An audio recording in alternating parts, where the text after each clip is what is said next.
All right, everybody, welcome back for another deep dive. Yeah. Today, we're going to be looking at something kind of interesting, Mm-hmm. the connection between self-compassion and risk-taking. Absolutely. And to help us, we've got this article here all about it, Yeah, it's a fascinating one. definitely. And we even have a word of the day. Oh, cool. It is audition. Okay. So think about audition, like you're stepping out on stage. Right. You're showing off all your, talents and skills and And everything. putting yourself out there. Yeah, exactly. And we're even going to be talking about Beyonce a little bit later. Oh, wow. Okay. Little bit of a surprising connection with risk-taking. I would not have guessed that. Yeah. But first, I want to start by asking all of you out there listening, Yeah. when was the last time you took a risk? Hmm. And what did you learn from that? Yeah. It could be any kind of risk, right? Exactly, like big or small. Yeah. Anything. Like, should I try this new food or should I, Yeah. ask this person out? Totally. Or, should I quit my job and start that business I always wanted to do? Right. Exactly. Yeah, something like that. So while you're thinking about that, let's jump into some of these sources. Okay. That's good.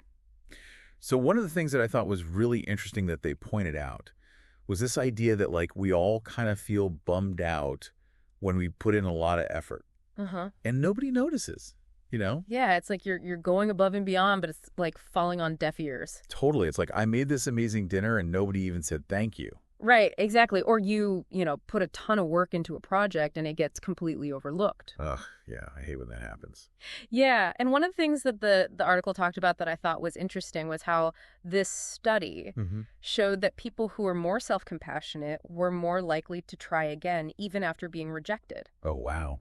So like even if they did put in all this effort and nobody seemed to notice, they were still willing to put themselves out there again. That's amazing. Yeah. I wonder if that's because they're just like, I did my best and that's all that matters. Yeah, I think that's a big part of it. It's like they're not letting that rejection define them. Right. They're able to kind of separate their worth from the outcome. Totally. It's like their self-worth is not dependent on other people's approval. Exactly. And I think that's where self-compassion really comes in Oh, yeah. because it allows you to be there for yourself even when the world isn't. Okay. Yeah, that makes sense. So instead of beating yourself up for not getting the recognition you think you deserve, Uh-huh. you can kind of acknowledge your own efforts and be proud of yourself for trying.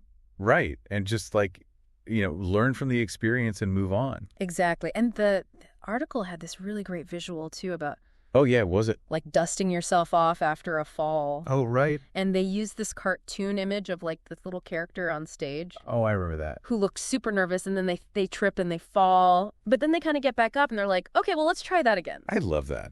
Yeah. And they're even smiling a little bit.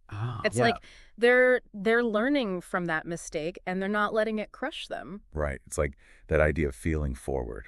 Exactly. And I think that's a really important part of risk-taking is being able to embrace those failures as opportunities for growth. Totally. Because Yeah. if you're so afraid of failing, then you're never going to try anything new.